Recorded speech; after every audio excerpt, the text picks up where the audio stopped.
Regresamos, esto es Decisión 2012. Para estas próximas elecciones generales se estrena en Puerto Rico una nueva figura en el gobierno, la figura del Contralor Electoral.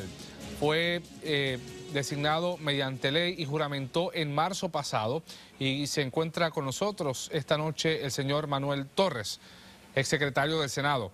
Correcto. Buenas noches. Muy buenas noches a ti y al pueblo de Puerto Rico. ¿Qué hace usted? ¿Qué es el Contralor Electoral? Pues el Contralor Electoral es la persona que dirige la oficina que en términos generales, ¿verdad?, supervisa los ingresos y los gastos de las campañas políticas. Eso pues conlleva una estructura y muchas responsabilidades. Nosotros tenemos que evaluar los informes que radican todos los candidatos, todos los comités de acción política, las agencias de publicidad, los medios de comunicación que participan del proceso político. Cualquier gasto y cualquier ingreso y la relación con todos esos entes pues son supervisados por esta oficina. Por años esa gestión que antes realizaba el auditor electoral estaba bien atrasada.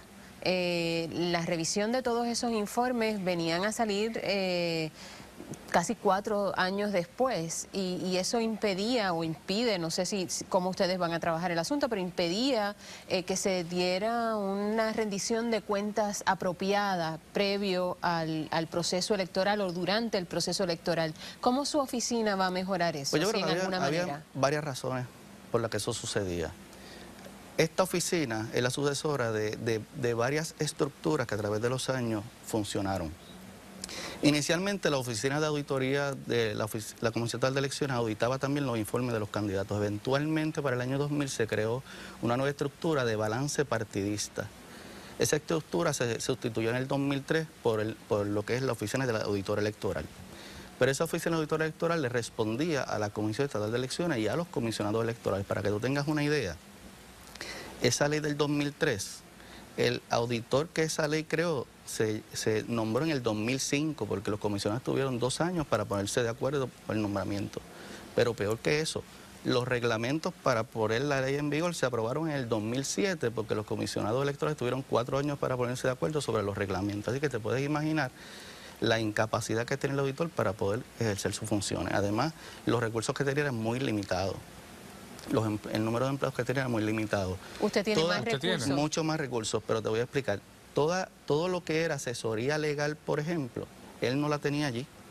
La tenía la comisión que se la tenía que proveer. Toda la estructura administrativa, sistemas de información, hasta para pedir un botellón de agua, tenía que pedirse la estructura. ¿Qué presupuesto tienen ustedes? El presupuesto de nuestra oficina es de 4.8 millones. ¿Y usted tiene personal? Tenemos ahora una de las determinaciones principales que tiene esta ley, los cambios principales que tiene esta ley, es que le da a la oficina autonomía operacional, legal y administrativa. ¿Qué quiere decir esto? Que ahora las decisiones que la oficina del Contralor tome no tienen que ir a donde los comisionados electorales ni el presidente de la comisión. Tenemos la estructura legal, tenemos un área de asesoría legal, tenemos un área de sistemas de información. La oficina de auditoría va a crecer, ya estamos reclutando alrededor de 6 auditores adicionales. La estructura nueva tiene 2 contralores auxiliares, uno a cargo de gasto y otro a cargo de ingresos. Y tenemos ahora la habilidad para el contralor electoral imponer, por ejemplo, multas que antes, cuando el auditor electoral recomendaba una multa, tenía el presidente de la comisión que evaluarlo y luego llevárselo a los comisionados electorales para que ellos, si no se ponían de acuerdo, entonces el presidente de la comisión ejercer su poder y otorgar esa multa. ¿Qué pasa? Que los comisionados electorales a veces, por ejemplo, se ponen de acuerdo para dejar una auditoría allí 2 años en lo que se ponían de acuerdo, y eso era un acuerdo de comisión. Ahora nosotros no tenemos que pasar por todo ese proceso, por toda esa burocracia para tomar estas determinaciones. Tenemos autonomía total. Los fondos electorales, los fondos de esta campaña comenzaron a desembolsarse el 1 de julio. Exacto. Y vamos pues en plena campaña. ¿Qué podemos esperar? ¿Qué puede esperar el pueblo de las determinaciones que tome su oficina, de las investigaciones y los hallazgos que ustedes hagan? Bueno, el pueblo lo que puede esperar es que ahora, con la nueva tecnología que estamos implantando, por ejemplo, estamos estableciendo ahora, que probablemente comenzamos en septiembre, un nuevo sistema para que la radicación de los informes ya no sea en papel, sea electrónica. Pero entonces eso no lo vamos está a ver en estas elecciones. No, en septiembre esperamos ponerlo a funcionar. Pero una pregunta, su intervención comienza a partir del desembolso del que hablaba Yanira de los fondos para las campañas o desde que comenzaron las actividades de recaudación de fondos ya su oficina está los candidatos, si nos estamos refiriendo a los candidatos a la gobernación, tenían que erradicar hasta este mes informes mensuales sobre todos sus gastos y sus movimientos. ¿Y su oficina tiene jurisdicción sobre todo eso? Lo que pasa es que en julio comenzó un fondo especial que a los partidos, el Partido Independentista, el Movimiento Unión Soberanista, el PPT y el Partido del Puertorriqueño por Puerto Rico se acogieron al $1.000.000 que ofrece este fondo electoral, y el Partido Nuevo Progresista y el Partido Popular Democrático se acogieron al pareo de los 5 millones.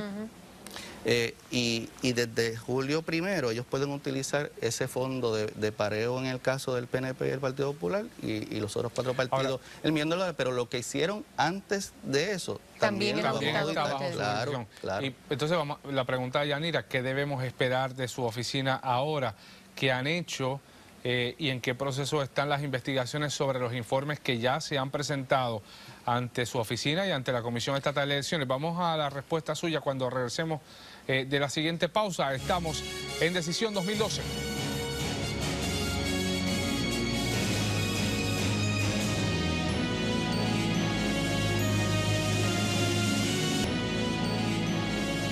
Regresamos, esto es Decisión 2012, hablando esta noche en esta parte del programa con el Contralor Electoral Manuel Torres. ¿Qué debemos esperar de su oficina de aquí a las elecciones? ¿Qué han hecho ustedes en este tiempo en el que ya está operando su oficina? Pues durante el tiempo, desde que yo juramenté Contralor Electoral, hemos estado creando la estructura fiscalizadora de los fondos de campaña, que es muy diferente a la que había anteriormente, usando mucho más la tecnología, la capacidad que tenemos ahora con personal adicional para hacer eso.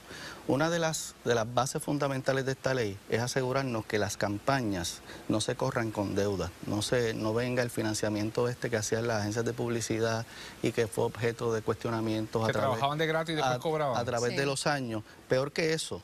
Que cobraban con contratos de gobierno. Pero peor que eso, financiaban las campañas a los partidos y eventualmente esas deudas nunca se pagaban. Por eso, porque les pagaban con contratos de gobierno.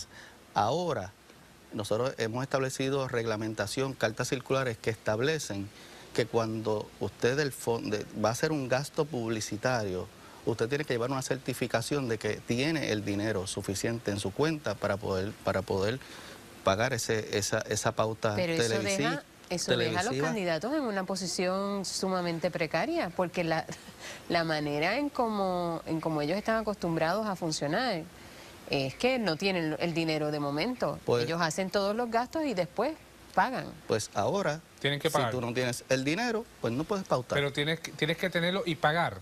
Tienes que tenerlo disponible en tus cuentas.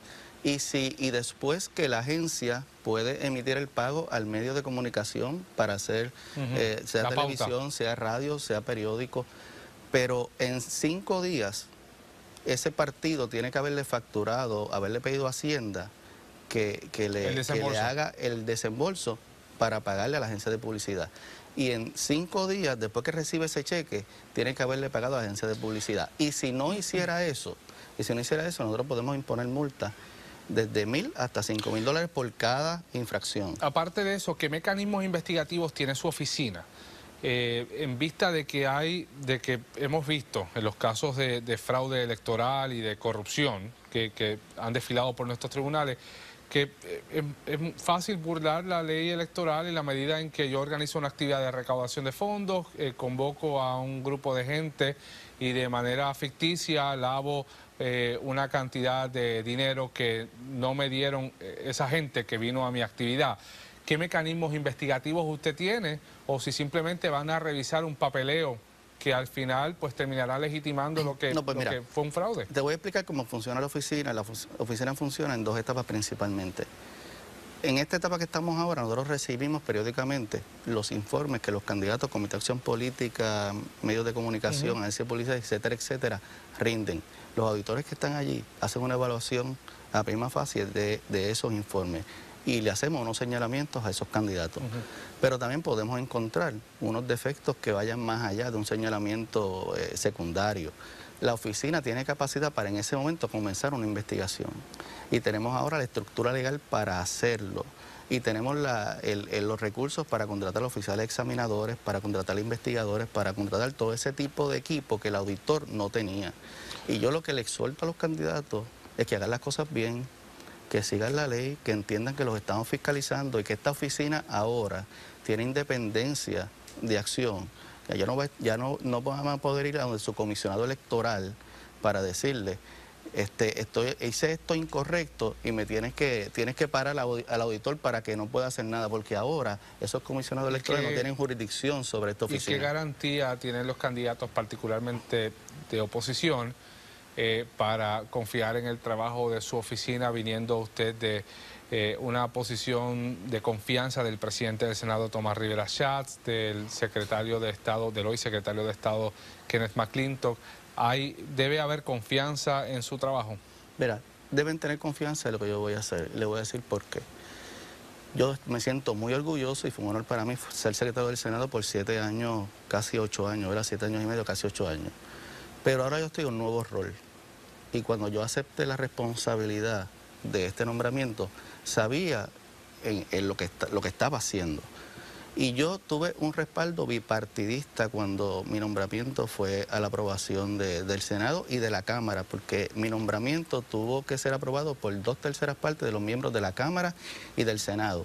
Si los miembros del Partido Popular no hubiesen votado por mí, yo no hubiese podido ser confirmado como Contralor Electoral. Las personas que me conocían del Partido Independentista también hicieron expresiones de confianza sobre mi nombramiento. Y eso yo lo tengo bien claro. Yo voy a tomar decisiones balanceadas, pero voy a tomar decisiones firmes. El que esté en el proceso electoral tiene que saber que tiene que cumplir con la ley. Que a mí no me va a temblar el pulso. Su nombramiento es a 10 años. A 10 años. Bueno. Lo que me da una autonomía adicional, ¿verdad? Una seguridad adicional de que mis decisiones no van a estar sujetas a un movimiento que pueda venir después de que las tome, ¿no? Muchas gracias, Contralor. Gracias a ustedes. El Contralor Electoral Manuel Torres. En breve regresamos con